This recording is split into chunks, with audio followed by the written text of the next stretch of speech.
Hey, what's going on? I should just say social media, right? Because we're live on YouTube, we're live on Facebook. And so good to see everyone. My name is Lexi Johnson. If you're new to following any of my pages, I'm an international speaker, licensed financial coach, advisor, and lead missionary for our Ghana missionary trip that is occurring next month. I cannot believe it. We have been planning for this trip. Well, I have been planning for this trip for about a year. And as we started to bring missionaries on, we had about 9 months. And so, man, the time just flies, right? So I am just very humbled that God is even allowing me to lead in this capacity. We're going to Ghana next month. For some of us are going for 7 days, some of us are going for 11 days. So I will be there. I'll be there like more to 14 days.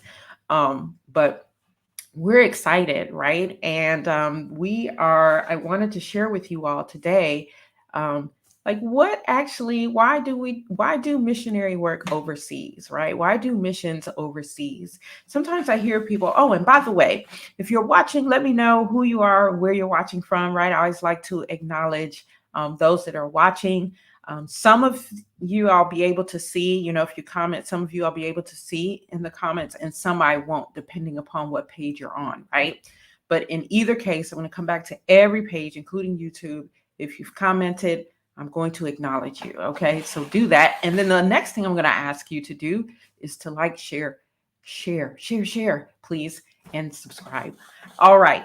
So, why do mission work overseas? Listen, bottom line for mission work, wherever it's done, whether it's done domestically, whether it's done overseas, the bottom line is to spread the word of God. The bottom line uh, is to show the love of Christ.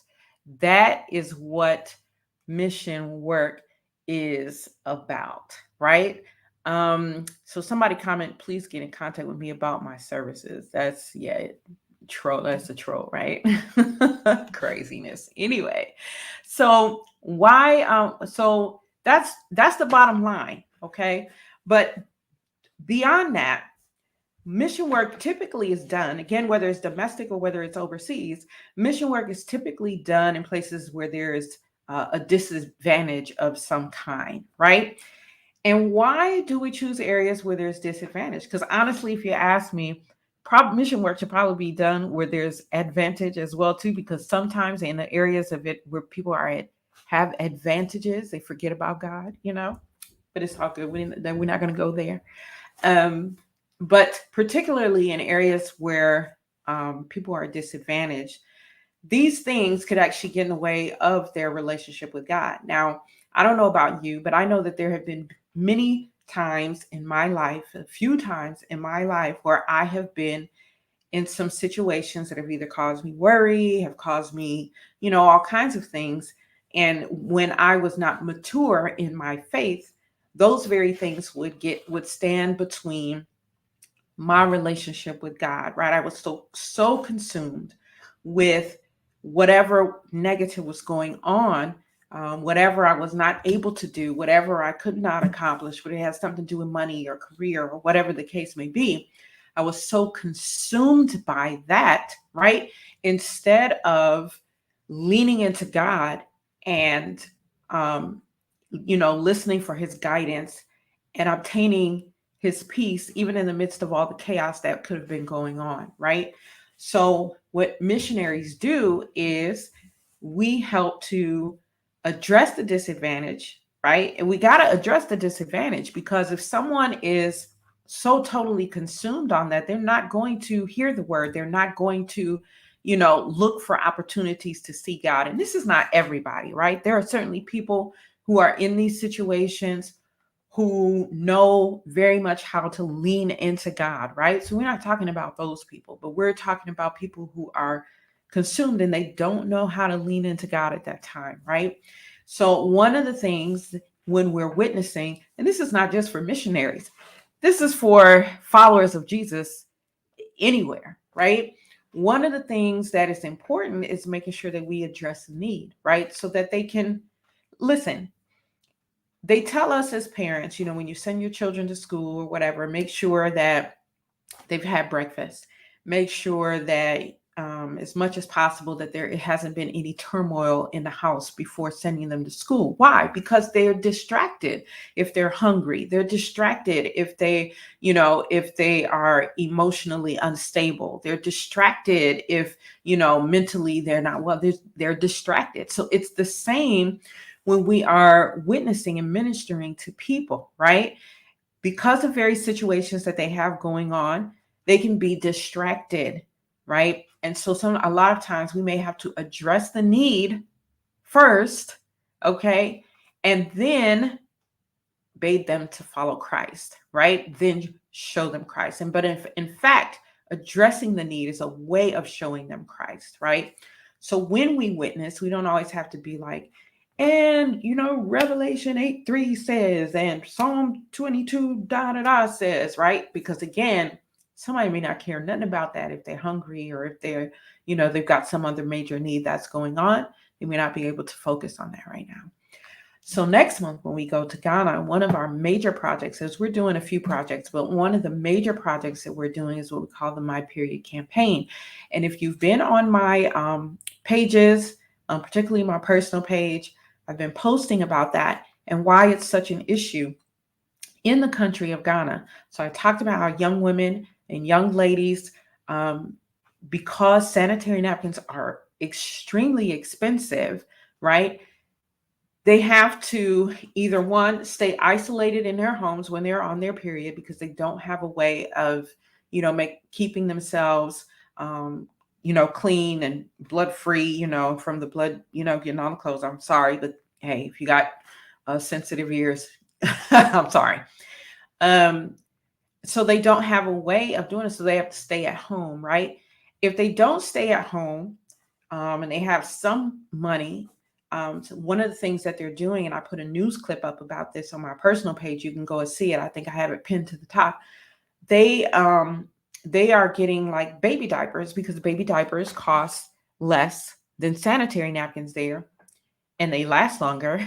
But they're getting baby diapers, and they are using those as a way to take care of their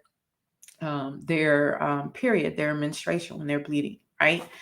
And so it's just like, wow, why do women have to feel like second class citizens? First of all, why are the sanitary napkins so expensive?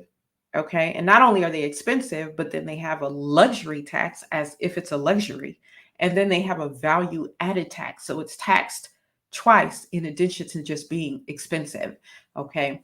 And so it's like, that should not be the case, right? This is a process that almost all women go through. It's a natural process, it's a part of life. This is something that, if we're going to reproduce, right?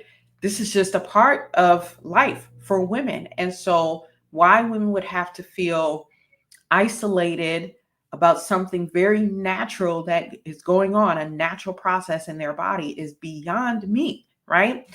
So, this is the project that we've chosen. We have chosen to provide sanitary napkins to young girls and young women. And we want to give away 5,000 packs. Now, you would be thinking, wow, that's quite expensive. Yeah, that's quite expensive here in the United States, right? Where the packs are 4 and 5 and 6 and 7 and 8 bucks. I don't know even how, honestly, I don't even know how much they are now in the United States because I haven't had to use them in some years, in a couple years. Okay. And I'm glad about it. Maybe TMI for some of y'all, but whatever. Right. So, anywho, they're expensive here, but they're not expensive for us there. They are $1 will purchase one pack of sanitary napkins there. Now, do you know? Do you know the power of $1 in Ghana?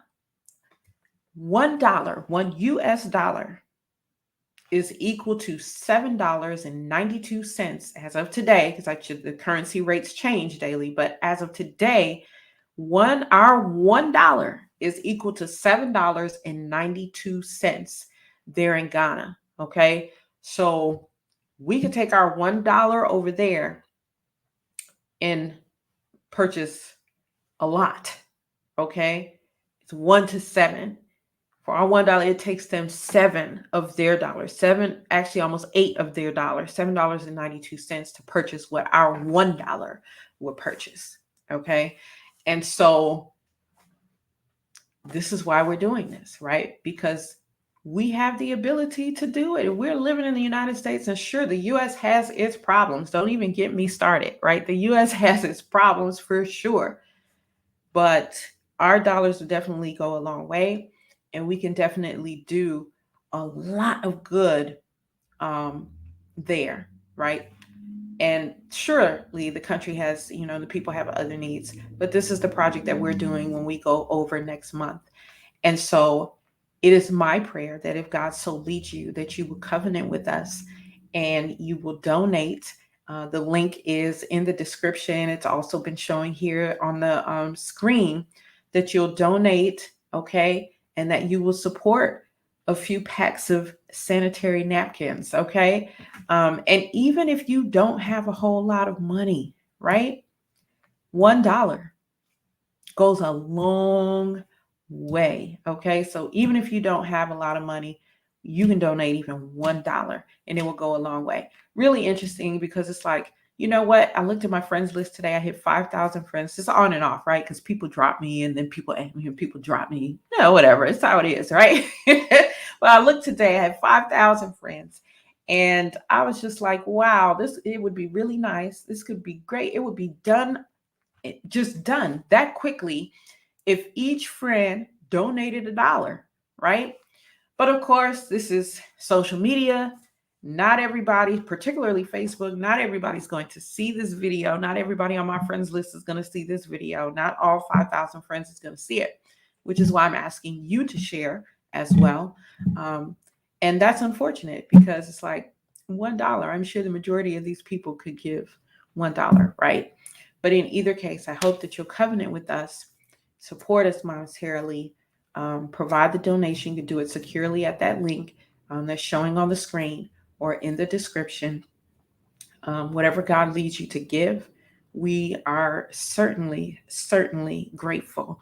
If you are a small business, a medium sized business, a large business, and you want to donate, we do have sponsor packages available.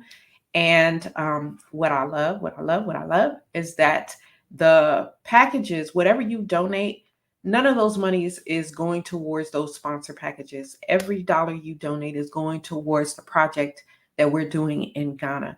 We have had some great people to provide us with resources that you will find, the items that you'll find in the sponsorship package. Okay. Because so I know that sometimes people worry about that. I would too, right? If I'm a business, I'm donating to this great cause, you're giving me some incentives or some perks or whatever the case may be. And it's like, I wonder if those perks are coming out of the monies that I'm giving. So I want you to be rest assured that they are not coming out of the money that you're giving. Every dollar that you give, whether you're a business or whether you're an individual, every dollar that you give is going to be used over there in Ghana. Okay. But if you're a business, we do have some sponsorship packages.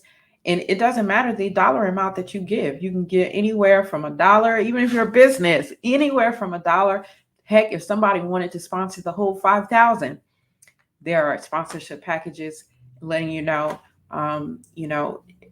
how we will show our gratitude for you doing that, right? And then, of course, the reward really is just that the young women, the young girls there will be served, right?